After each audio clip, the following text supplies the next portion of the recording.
El eco metálico y brutal de una puerta de celda retumba en el silencio. Sentado en la penumbra, un hombre de mirada vacía, un rostro que ya no recuerda las luces del ring, solo la sombra de los barrotes. Este hombre, que hoy no es más que una sombra, alguna vez fue el rey del mundo, el dueño del golpe más demoledor sobre la faz de la tierra. ¿Cómo es que el hombre con 51 knockouts en 52 victorias, un héroe nacional, terminó cambiando el cinturón de oro por los grilletes de hierro? Para descubrir la respuesta, acompáñanos en este viaje, y apoya esta leyenda con un like. Dinos desde qué ciudad nos estás viendo y qué hora marca tu reloj en este momento. Para entender al hombre que se sentó en esa celda, primero hay que caminar por las calles que lo crearon. Antes del oro, la gloria y los aplausos ensordecedores, existió un niño llamado Carlos, y su mundo era Tepito. El barrio bravo no te cría, te forja a golpes.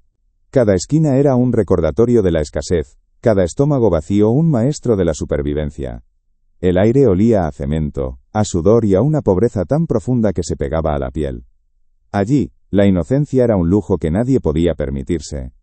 Por primera vez en su carrera profesional, Carlos Zárate probó el sabor amargo de su propia sangre y la sensación humillante de la lona contra su espalda. Cayó una vez, y al levantarse, en sus ojos no había furia, sino confusión. Era un rey descubriendo que su castillo estaba hecho de arena. El cuarto round fue una tortura. Zárate, operando por puro instinto, se convirtió en un blanco fácil. Gómez lo cazó, lo acorraló contra las cuerdas y desató una tormenta. El quinto round fue la ejecución. Un golpe brutal lo envió de nuevo al suelo. Se levantó, pero ya no era él. Era solo un cuerpo habitado por el fantasma de un campeón. El referee, viendo el alma vacía detrás de la mirada perdida, detuvo la masacre. El invicto había caído. El mito se había hecho añicos. La derrota en el ring fue un estruendo, pero el verdadero colapso ocurrió en el silencio ensordecedor del vestidor. Allí, lejos de las cámaras, el campeón se derrumbó. La primera reacción fue la negación, una rabia infantil buscando culpables, el peso, el referee, una mala noche. Pero mientras el sudor se secaba, y el eco de la derrota se instalaba en su mente, la negación dio paso a algo mucho más peligroso, la vergüenza. La vergüenza de haber fallado a Tepito, a su madre, a México. Para Carlos, pelear no era un deporte, era el lenguaje cotidiano para defender un pedazo de pan, para ganar el derecho a caminar con la cabeza en alto, pero su verdadera pelea no era en las calles. Era en silencio, dentro de su casa, al ver las manos de su madre, agrietadas por el trabajo sin fin, por los sacrificios invisibles que hacía para que él y sus hermanos tuvieran algo, cualquier cosa, en el plato. Y en los ojos de esa mujer Carlos vio el reflejo de una vida de dolor, que él juró terminar. No fue una promesa gritada al viento, fue un juramento silencioso, un contrato firmado con el alma. Te sacaré de aquí, mamá. Esa frase se convirtió en su evangelio, en su primer y más importante round contra el destino. El boxeo no fue una elección, fue la única puerta de salida que encontró en ese laberinto de miseria. El gimnasio se convirtió en su santuario, un lugar donde la violencia sin sentido de la calle se transformaba en arte y disciplina. Y fue allí donde descubrió el terrible don que dormía en sus puños. No era solo fuerza, era algo más, algo primitivo. Un poder de nocaut tan natural y devastador, que parecía canalizar toda el hambre y toda la rabia de su infancia en un solo impacto. La vergüenza de ver su invencibilidad expuesta como una farsa. Aquella noche, el alcohol dejó de ser un compañero de celebración para convertirse en su único refugio. La botella no ofrecía respuestas, pero sí adormecía las preguntas. Se sumergió en ella buscando olvidar el rostro de Gómez, el sonido de la cuenta de 10, la mirada de decepción de su esquina. No sabía que no se estaba escondiendo de un recuerdo, sino que se estaba entregando en cuerpo y alma a su verdadero enemigo, el antagonista que no necesitaba guantes para destruirlo. La herida abierta por Wilfredo Gómez no fue física, fue espiritual. Y Zárate, en lugar de sanarla, decidió ahogarla. Aquella noche, Carlos Zárate no perdió solo una pelea, perdió el control. Y esa caída, brutal y pública, era solo el primer escalón de un descenso al infierno. Si crees que este es el final, estás equivocado. Es el principio de la verdadera tragedia. Suscríbete y no apartes la mirada, porque la oscuridad apenas comenzaba a reclamarlo. El eco del quinto round en San Juan no se desvaneció con el tiempo. Se instaló en el alma de Carlos Zárate como un zumbido perpetuo, un recordatorio constante de su propia mortalidad. El silencio después de la derrota era más ensordecedor que cualquier multitud, una quietud que el campeón no sabía cómo habitar. Cada golpe llevaba el peso de la humillación, la furia de la impotencia. Fue entonces cuando los ojos del legendario Cuyo Hernández lo vieron. El entrenador no vio a un peleador, vio un arma, un instrumento de demolición, esperando ser pulido. Comenzó a esculpir al campeón, sin saber que la misma fuerza que lo levantaría de la lona de la pobreza, sería la que un día lo noquearía fuera del ring. Todos hemos sentido alguna vez que el mundo está en nuestra contra, que las paredes se cierran y no hay salida. La historia de Carlos nos recuerda que de esa desesperación puede nacer la fuerza más pura, la que se alimenta de una promesa sagrada. Si alguna vez has luchado por sacar adelante a tu familia, si entiendes lo que es pelear por un sueño que parece imposible, deja un comentario y un like para que esta leyenda nunca sea olvidada. El muchacho de Tepito ya no existía. En su lugar, Cuyo Hernández había forjado un arma. El poder bruto que nació del hambre y la rabia, ahora era una fuerza pulida, disciplinada y lista para ser desatada sobre el mundo. Su transición al profesionalismo no fue un debut, fue una declaración de guerra.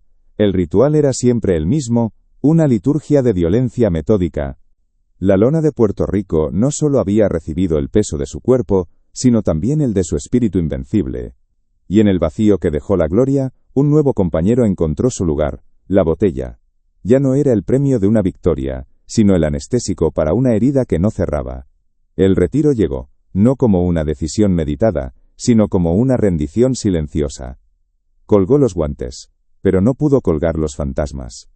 El gimnasio, aquel templo de sudor y disciplina donde Cuyo Hernández había forjado un dios de la demolición, ahora le parecía un mausoleo. El saco de golpeo, inmóvil, parecía juzgarlo con su silencio. El olor a linimento y cuero, que antes era el perfume del propósito, ahora olía a un pasado inalcanzable. Intentó volver, por supuesto. El instinto del guerrero se negaba a morir. Pero los regresos fueron parodias trágicas de su antigua grandeza. El cuerpo, castigado por el alcohol y la inactividad, ya no obedecía a la mente de depredador. Sus puños, que alguna vez fueron cañones, ahora sonaban huecos. Cada intento fallido era otra palada de tierra sobre el ataúd de su leyenda, y cada decepción lo empujaba más profundo en el abrazo helado del alcohol. El dinero, que había fluido como un río dorado, comenzó a secarse. Sonaba la campana. Su oponente bailaba, estudiaba, buscaba un ángulo. Carlos no. Él caminaba hacia adelante, con la mirada vacía de un ejecutor, acortando el espacio, ahogando a su presa con una presión silenciosa e incesante. No había movimientos desperdiciados, no había alarde, solo una cacería. Y entonces, llegaba. No siempre era el primer golpe, pero era el único que importaba. Un gancho de izquierda al cuerpo que sonaba como un hachazo en madera seca, o una derecha recta que aterrizaba con la finalidad de un cerrojo de prisión al cerrarse. Los cuerpos caían. No se tambaleaban, no buscaban las cuerdas. Simplemente se desconectaban de la conciencia y se desplomaban sobre la lona. Un silencio atónito recorría las arenas antes de que la multitud explotara. Estaban presenciando algo nuevo, algo aterradoramente puro. No era boxeo, era demolición. 20 victorias, 20 knockouts, 30, 40. Los números dejaban de ser estadísticas para convertirse en una leyenda negra susurrada en los gimnasios. Los promotores lo llamaban el Cañas, pero el pueblo lo bautizó con un nombre más adecuado a su naturaleza: el Toro. Un toro de lidia que no embestía a ciegas, sino que esperaba el momento preciso para clavar el estoque final. Cada victoria era un paso más lejos de la miseria de Tepito, un ladrillo más en la casa que le construiría a su madre. Las fiestas interminables, los coches de lujo, las joyas y los supuestos amigos que brindaban con su champán, todo era parte de un espejismo que se desvanecía con la bruma de cada resaca. La fortuna que construyó con la sangre de sus nudillos se disolvía en las cantinas de la Ciudad de México, pagando rondas a extraños que solo conocían al campeón, no al hombre que se ahogaba dentro de él. La promesa hecha a su madre, la de sacarla de la pobreza de Tepito, se convirtió en una cruel ironía. Ahora, era él quien arrastraba a su propia familia a un nuevo tipo de miseria, una miseria del alma. Su casa dejó de ser un hogar. Las paredes, que debían resonar con risas, absorbían el peso de las discusiones, de las promesas rotas y de las lágrimas silenciosas de su esposa. Sus hijos comenzaron a mirarlo con una mezcla de miedo y confusión. ¿Dónde estaba el padre que los levantaba en hombros? El héroe nacional cuya foto estaba en todos los periódicos. En su lugar había un hombre ausente, de mirada perdida y aliento a licor, un extraño habitando el cuerpo de su papá. La familia, el pilar sobre el que había construido su ascenso, se convirtió en el primer y más doloroso daño colateral de su guerra perdida contra sí mismo. Cada hombre que caía a sus pies era una confirmación de su promesa. Finalmente, el mundo no pudo ignorarlo más. La oportunidad por el título mundial de peso gallo del Consejo Mundial de Boxeo era inevitable. Frente a él estaba el campeón, Rodolfo El Gato González, un boxeador astuto y experimentado. Pero la astucia no sirve de nada contra un terremoto. La noche del 8 de mayo de 1976, en el Forum de Inglewood, California, Carlos Zárate no solo peleó por un cinturón. Peleó por su madre, por su barrio, por cada niño pobre que soñaba con escapar. Y cuando su puño izquierdo se estrelló contra el mentón de González en el 9º asalto, el campeón cayó como un árbol talado. El golpe que lo derribó resonó en cada rincón de Tepito. Carlos Zárate era el campeón del mundo. La promesa estaba cumplida. El niño que recogía cartón en las calles ahora sostenía un cinturón de oro puro. México tenía un nuevo ídolo, un dios de puños de piedra surgido del corazón más bravo de la capital. La gloria era absoluta, el poder indiscutible, el futuro parecía un camino pavimentado de oro. Pero la corona que se ciñó esa noche no estaba hecha solo de oro y gloria. Tenía un peso invisible, forjado con las tentaciones y las traiciones que acechan en la cima. Se aisló, construyendo muros invisibles más altos y sólidos que los de cualquier prisión. La espiral descendente aceleró, girando cada vez más rápido hacia el abismo. La disciplina legendaria que lo hacía levantarse antes del amanecer para correr por las calles ahora era una memoria borrosa. Las mañanas ya no eran para entrenar, sino para combatir el temblor de sus manos y la niebla en su cerebro. El orgullo de Tepito, el cañonero, que representaba al barrio bravo, se había convertido en una sombra errante, un hombre cuya reputación se deshacía con cada escándalo menor, con cada aparición pública en estado deplorable. El campeón del pueblo estaba matando al ídolo frente a los ojos de todos, y entonces llegó la noche en que todo se rompió. No fue en un cuadrilátero bajo miles de luces, no fue contra un rival de su talla. Fue en la sordidez de una disputa alimentada por el alcohol, la frustración y la rabia acumulada de un rey destronado. La fuerza que había noqueado a 51 hombres, la potencia que le dio un cinturón de oro, se desató de la peor manera posible. Fue un acto de violencia cruda, sin gloria, sin honor. Un estallido que no silenció a sus demonios, sino que les dio la victoria final. Las sirenas de la policía fueron la campana que marcó el final, no de un round, sino de su vida como hombre libre. Estaba a punto de descubrir que el enemigo más peligroso no esperaba en una esquina del ring, sino en el fondo de una botella, y en la sonrisa de un falso amigo. Para entender cómo el oro se convirtió en plomo y la gloria en una celda, tienes que seguir con nosotros. Suscríbete y activa las notificaciones, porque la caída de un rey es siempre más brutal que su ascenso. El eco de la campana final que lo coronó campeón del mundo, no se desvaneció, se transformó. Se convirtió en el rugido constante de un país que había encontrado a su nuevo dios de la guerra. Carlos Zárate ya no era solo el orgullo de Tepito, era el estandarte de México, la prueba viviente de que del polvo y la necesidad podían hacer un rey. Su apodo el Cañas de Oro ahora tenía un peso literal. Vivía en un mundo bañado en la luz de los flashes. Un laberinto de espejos donde cada reflejo le devolvía la imagen de un ídolo invencible. Su reinado como campeón mundial de peso gallo no fue una simple sucesión de defensas, fue una campaña de conquista.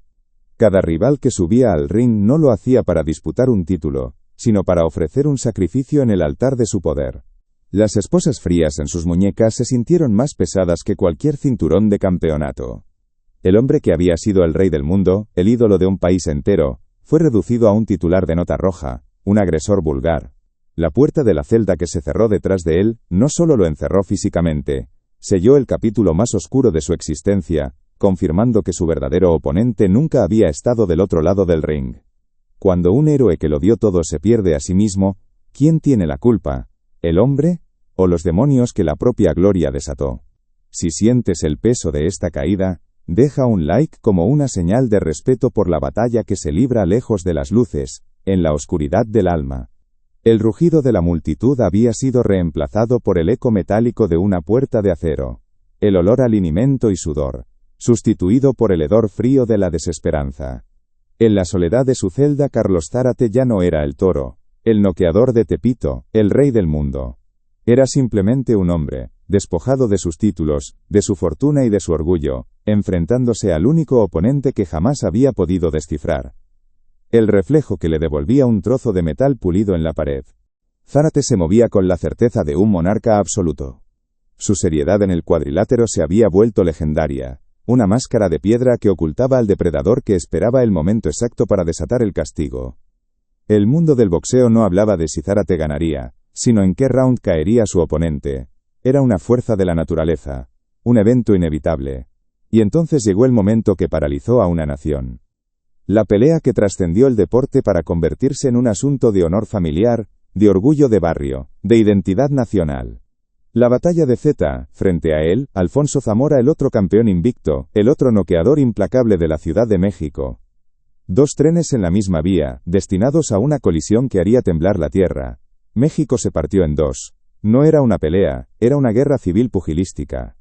En las calles, en las cantinas, en los hogares, la pregunta era una sola: ¿Zárate o Zamora? La noche del 23 de abril de 1977, en el Fórum de Inglewood, el aire era denso, eléctrico, cargado con la fe y el miedo de millones. Y en medio de ese huracán, Carlos Zárate fue la calma. Fue el ojo de la tormenta. Soportó el ataque furioso de Zamora en los primeros asaltos, absorbiendo su poder como si fuera un tributo, y luego, con una precisión metódica y brutal, lo desmanteló. Ese rostro, hinchado por el alcohol y marcado por el remordimiento, era el de su verdadero enemigo. Aquí, entre cuatro paredes, comenzaba la pelea más brutal de su vida. No había campana que anunciara el inicio, ni referee que garantizara un combate limpio. El ring era su propia mente, y el adversario era un veneno que corría por sus venas, un demonio que susurraba su nombre en el silencio de la noche. La abstinencia fue el primer round y fue un infierno. Su cuerpo, acostumbrado al combustible del olvido, se rebeló con una furia que ningún golpe en el cuadrilátero jamás le provocó. Temblores incontrolables, sudoraciones heladas que lo empapaban en la madrugada, pesadillas donde los rostros de sus oponentes caídos se mezclaban con los de su familia, todos con una mirada de decepción. Cada día era una batalla campal por la sobriedad. Hubo momentos en que la lona parecía inevitable, en que el deseo de rendirse, de encontrar una sola gota que calmara el incendio interior, era tan abrumador como la pegada de Wilfredo Gómez. El verdadero conteo de protección no era de 10 segundos, sino de una vida entera. Se aferraba a los barrotes no como un prisionero, sino como un púgil exhausto se aferra a las cuerdas, buscando un segundo de aire, un instante de claridad para seguir peleando. ¿Lo cazó? Lo derribó no una, sino 2 veces en el cuarto round, hasta que la esquina de Zamora, viendo a su guerrero roto, arrojó la toalla. No fue una victoria. Fue una coronación. Zárate no solo había vencido a su más grande rival, había absorbido su leyenda, unificando el poder y el corazón de México en sus 2 puños. A partir de esa noche, se convirtió en algo más que un campeón, se convirtió en el rey del mundo. El dinero fluía como un río sin fin. Las puertas que antes estaban cerradas con candados de pobreza, ahora se abrían de par en par con solo mencionar su nombre. Las fiestas eran interminables, el alcohol corría para celebrar al hombre que no podía ser vencido, y a su alrededor crecía un séquito de aduladores, de falsos amigos que brindaban por su gloria mientras bebían de su alma. Era el monarca absoluto de su división, un semidios forjado en el barrio bravo que ahora caminaba entre lujos que nunca soñó. Su poder en el ring parecía infinito, su voluntad, inquebrantable. Era el hombre que había cumplido su promesa, el hijo que había sacado a su madre de la miseria, y había puesto el mundo a sus pies. Pero mientras el rey admiraba su reflejo en el oro pulido de su cinturón, no se percataba de la sombra que se alargaba a sus espaldas. Lentamente, en medio de esa niebla de dolor, comenzó a ver.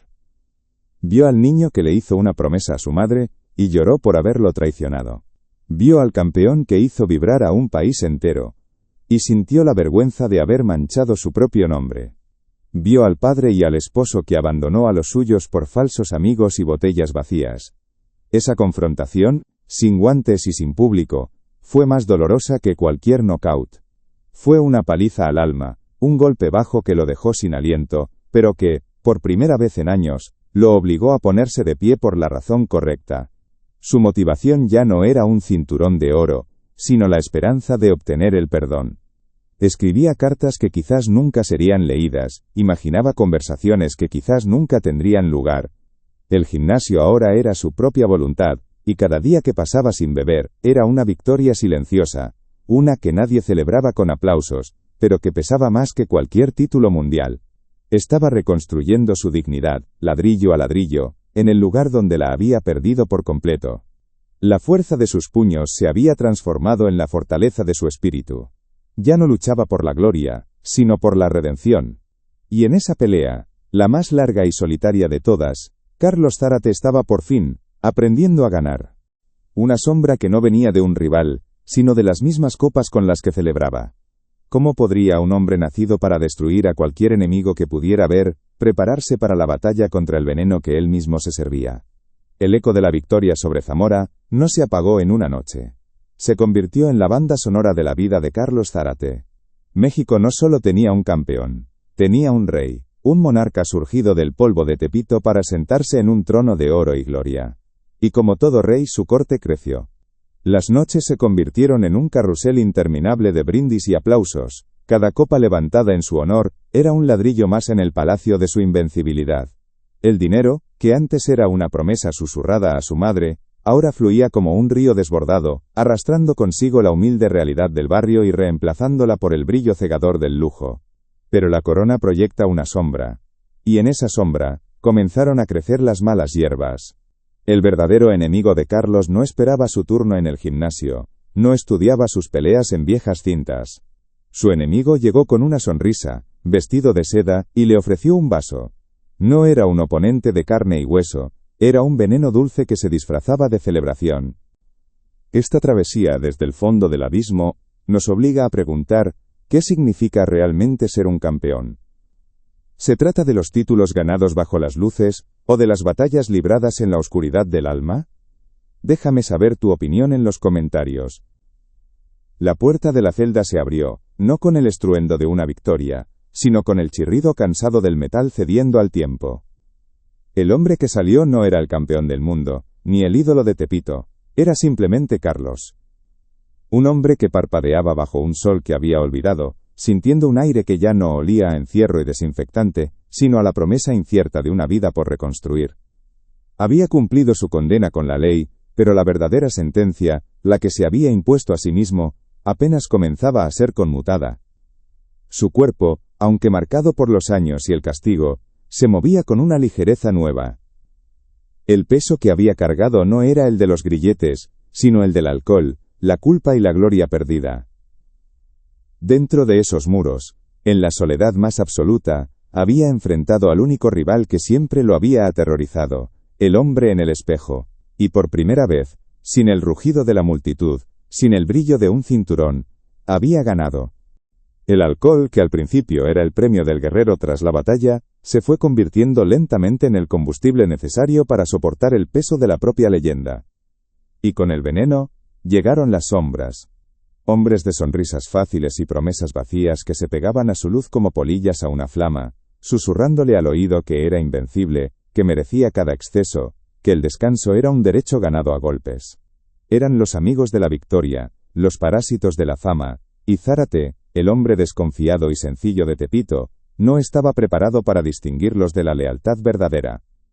Su círculo íntimo, el que lo había visto sangrar en el gimnasio, comenzó a ser desplazado por este nuevo séquito que solo conocía el sabor del champán.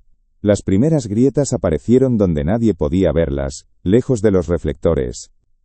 El gimnasio, aquel santuario de sudor y disciplina donde había forjado su leyenda bajo la mirada de acero de Cuyo Hernández, comenzó a sentir su ausencia. El costal que había recibido la furia de sus puños ahora colgaba en un silencio expectante. Las sesiones de sparring se volvieron más cortas, las carreras matutinas, opcionales. Cuyo, el viejo sabio que lo había moldeado, veía la niebla en los ojos de su campeón, y sus advertencias se perdían en el estruendo de la fiesta de la noche anterior. Y así, volvemos a la pregunta que nos ha perseguido desde el primer segundo. ¿Cómo es que el rey, el hombre cuyo puño era una sentencia de muerte deportiva, el héroe nacional que detuvo a México en una noche de furia contra Alfonso Zamora, terminó cambiando la gloria del oro por la humillación del hierro?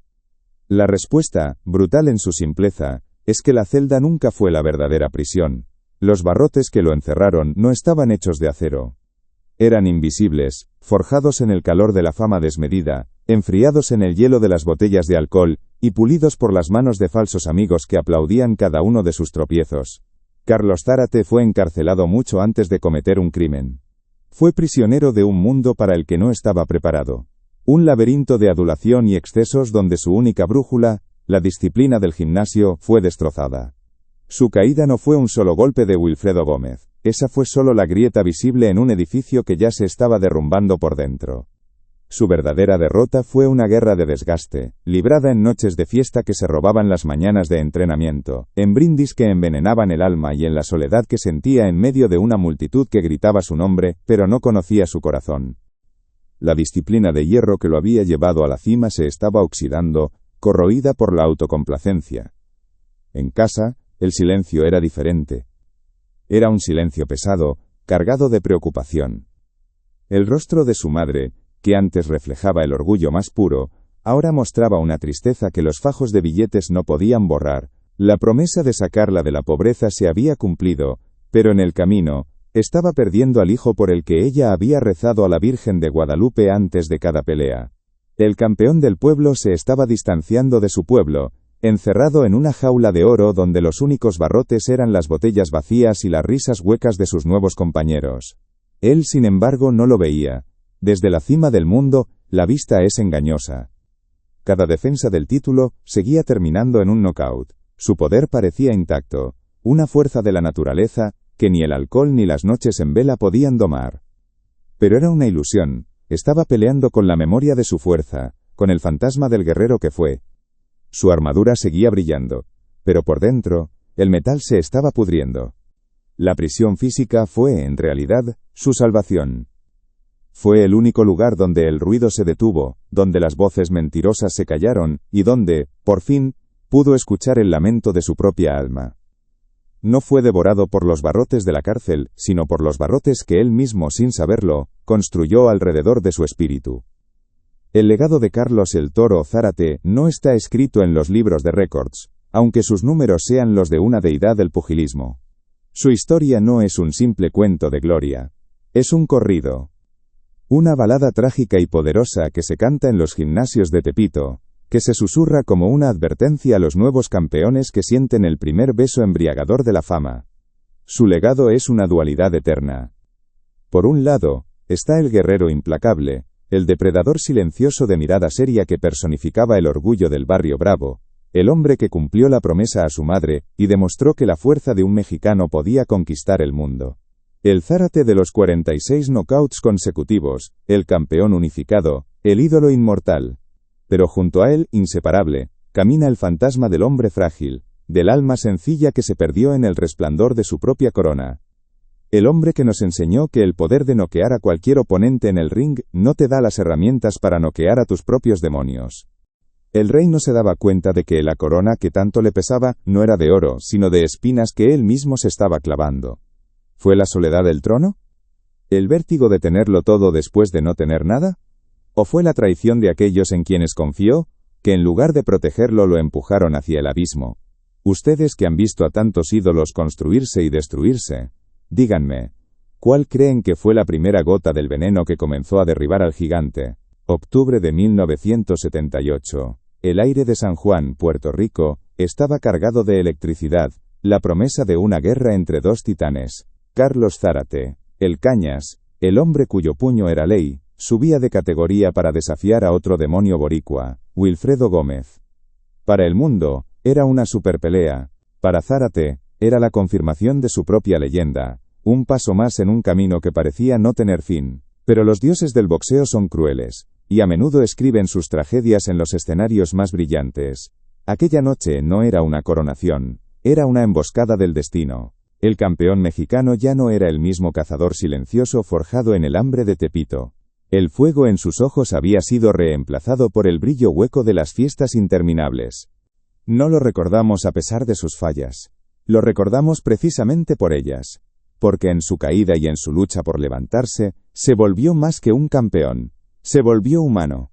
Se convirtió en el espejo de nuestras propias batallas, de nuestras propias debilidades. Su historia nos recuerda que los héroes no son de mármol, sino de carne y hueso. Sangran, se equivocan, se rompen, y a veces, con una fuerza de voluntad que desafía toda lógica, encuentran la manera de pegar sus pedazos. La mayor victoria de Carlos Zárate no fue en el Fórum de Inglewood contra Zamora. Fue en la quietud de su sobriedad, en el perdón que buscó y encontró en su familia, en la dignidad que recuperó no con los puños, sino con la humildad. Él es el guerrero herido cuya cicatriz más profunda no fue dejada por un guante, sino por la vida misma. Y esa cicatriz es su verdadera medalla, el testimonio de que sobrevivió a la batalla más dura de todas, la guerra contra sí mismo. Su leyenda no es un monumento a la perfección, sino un faro para los perdidos, una prueba de que incluso desde la lona más oscura, uno puede encontrar la fuerza para volver a ponerse en pie. El mundo del boxeo está lleno de reyes caídos, y de historias que, como la de Carlos, merecen ser contadas para que su eco no se apague. Su cuerpo, aunque imponente, cargaba el peso invisible de noches de alcohol y mañanas de complacencia. Subir de peso no fue una decisión táctica, fue una consecuencia de la disciplina perdida, un síntoma de la enfermedad que ya corroía su alma. Creía que su poder, ese don divino que convertía hombres en sombras sobre la lona, era suficiente. Creía que el mito de Carlos Zárate podía ganar la pelea por sí solo. Fue un error fatal, el primer pago de una deuda que lo llevaría a la bancarrota espiritual. Desde el primer campanazo, algo estaba roto. La mirada de Gómez no tenía respeto, tenía hambre. Era la mirada que Zárate solía tener, la de un depredador que huele la herida antes de que la sangre brote. Los golpes del mexicano, que antes partían el aire con la furia de un relámpago, ahora se sentían pesados, predecibles. Gómez, más rápido, más preciso, danzaba a su alrededor, no huyendo, sino tejiendo una telaraña de cuero y dolor. Cada jab era un insulto, cada combinación, un recordatorio de los entrenamientos saltados, de los consejos de Cuyo Hernández ignorados. El público mexicano, que había cruzado el Caribe para ver a su ídolo, sentía un frío helado recorrer la espalda. El silencio comenzó a devorar los gritos de aliento. Estaban viendo lo impensable. El hombre de piedra se estaba agrietando. Suscríbete a nuestro canal, para que ninguna de estas leyendas, con toda su gloria y toda su tragedia, se pierda en el olvido. Porque al final, el único conteo que de verdad importa, es el que uno se hace a sí mismo en el silencio, cuando las luces del cuadrilátero ya se han apagado para siempre.